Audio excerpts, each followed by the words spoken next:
The sparks from the welder lit up the afternoon like tiny fireworks as Ryan Kessler locked in the final hinge on his heavy steel driveway gate. He didn't even turn around when he heard the furious click-clack of designer heels stabbing the concrete. He already knew exactly who was coming to lose her mind. "What in the actual hell is this industrial eyesore doing on your property?" shrieked Karen Langley, the iron-fisted president of the Harmony Hills HOA. Her face already twisting into that signature mask of righteous outrage. Ryan wiped the sweat from his brow, turned slowly, and offered the kind of polite smile that hid a mountain of receipts.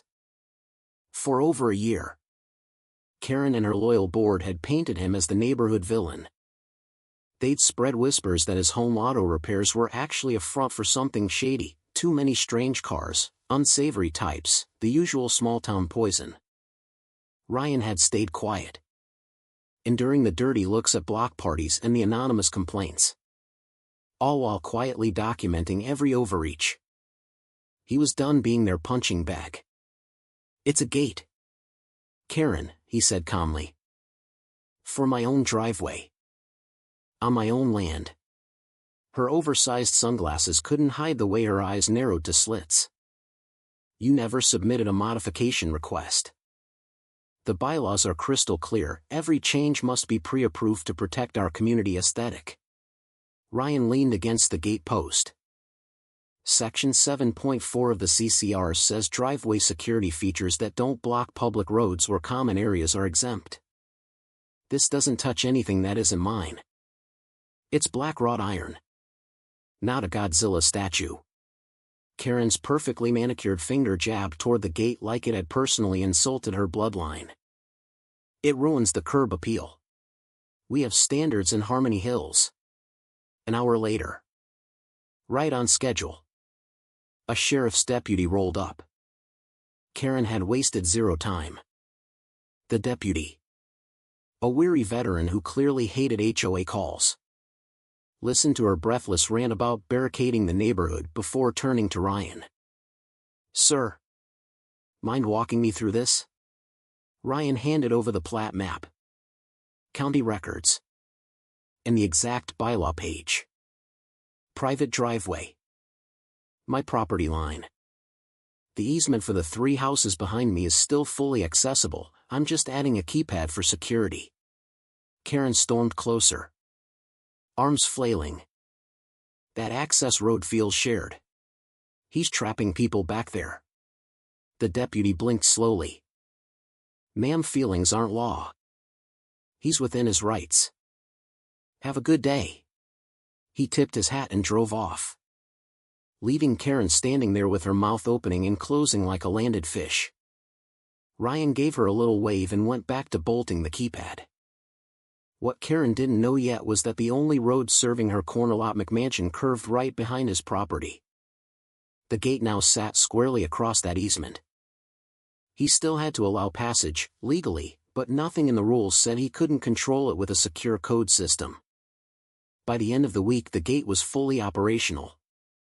The next morning Karen was back, arms crossed, glaring daggers at the camera like it owed her money.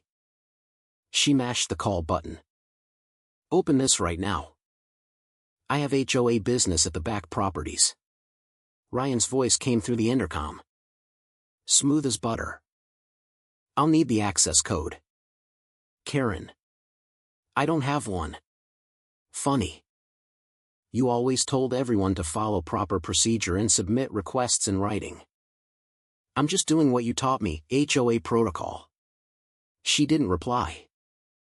She just stood there for a solid 10 minutes. Shoes planted in the dirt, silently willing the gate to explode with the power of pure Karen rage. Ryan watched the live feed from his workshop, sipping coffee, quietly enjoying the show. The real storm hit a few days later. Karen called an emergency board meeting via a panicked group email about urgent threats to community access. Ryan's buddy Tom from 2 doors down texted him the details. "She's claiming the easement was misfiled and the HOA actually owns the strip behind your place. She's got some realtor buddy pulling new title records." Ryan opened his laptop and pulled up the scanned easement deed he'd quietly obtained from the county recorder years ago, ironclad. Private property with conditional access granted. Let her cook, he muttered. The next morning a tow truck idled at the end of his driveway. The driver looked embarrassed as he talked into the intercom. Ryan walked down. Phone recording in his pocket. Still in his work boots. Got a work order to remove an unauthorized obstruction from HOA land, the driver said. Ryan took the paper. Scanned it. And held it up. This is printed on HOA letterhead with 0 city seal. No notarization. No legal reference. It's fake. Touch my gate and you're looking at trespassing and property damage charges. The driver backed away fast. I'm just the driver. Man. Not worth it. He drove off. Ryan headed straight to the county zoning office and filed everything, photos. The fake order. Prior complaints. The planner. Lisa. Took one look and raised an eyebrow. This is impersonating official authority. We're opening an investigation. Word traveled fast through Harmony Hills. Neighbors who'd been terrorized by Karen's petty fines for everything from the wrong shade of mulch to excessive holiday lights started sharing their stories in hushed backyard conversations. The mask was slipping. Karen tried the sweet and reasonable act next. She showed up at the gate holding a basket of suspiciously perfect muffins and wearing her fakest concerned smile. Ryan. Honey. Clearly we've had some misunderstandings. Let's sit down like adults and find a compromise. Maybe we approve the gate if you paint it the community-approved beige? Ryan answered through the intercom. Voice dripping with mock politeness. Is this the compromise talk before or after you tried to forge a city removal order? Her smile froze and cracked. I have no idea what you're talking about. Then maybe call the county attorney, he seemed very interested. Oh. And the code system just got updated. Anyone wanting permanent access now needs a formal signed easement agreement. Including you. Karen's face went from fake sweet to volcanic in 0.2 seconds. She spun on her heel and stormed off. Muffins bouncing in the basket. The final act of desperation came at 3:17 a.m.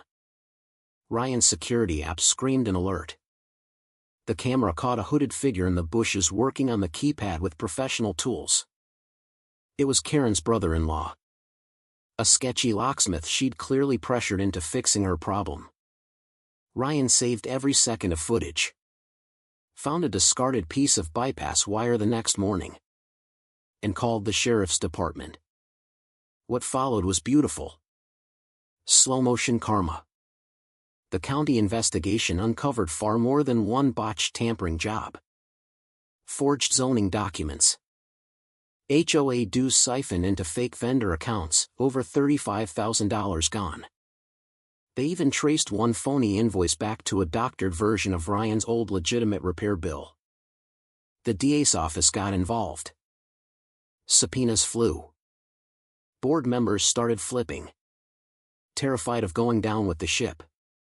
2 days later, deputies rolled up to Karen's pristine colonial while she was hosting her weekly neighborhood standards coffee clatch.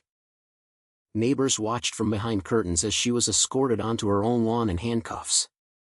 Still clutching a folder of bylaws like a security blanket. This is harassment.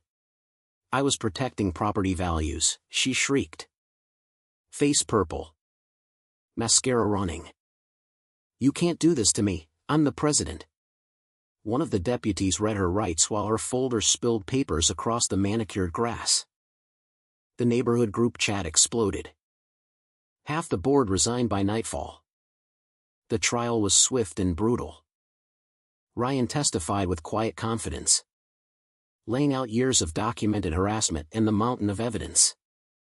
Karen's "I was just enforcing the rules" defense sounded increasingly pathetic under cross-examination.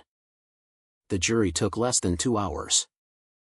Guilty on all counts: fraud, falsifying documents, Conspiracy.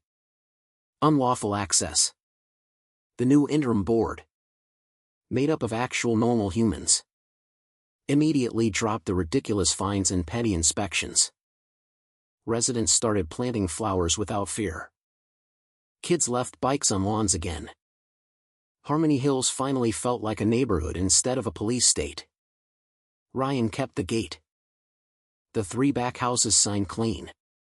Fair easement agreements. Life moved on. And every time Ryan drove through that gate, he smiled a little. It wasn't just steel and hinges anymore. It was the moment one quiet man stopped enduring and started pushing back, smart, patient, and unstoppable. So tell me, folks, was Ryan the villain for installing a legal gate and defending his property? Or was Karen the real problem all along, hiding behind community standards while abusing power for years? Who was truly in the wrong here? The guy who finally said enough, or the woman who thought the HOA bylaws made her untouchable? Drop your thoughts below. I read every single one.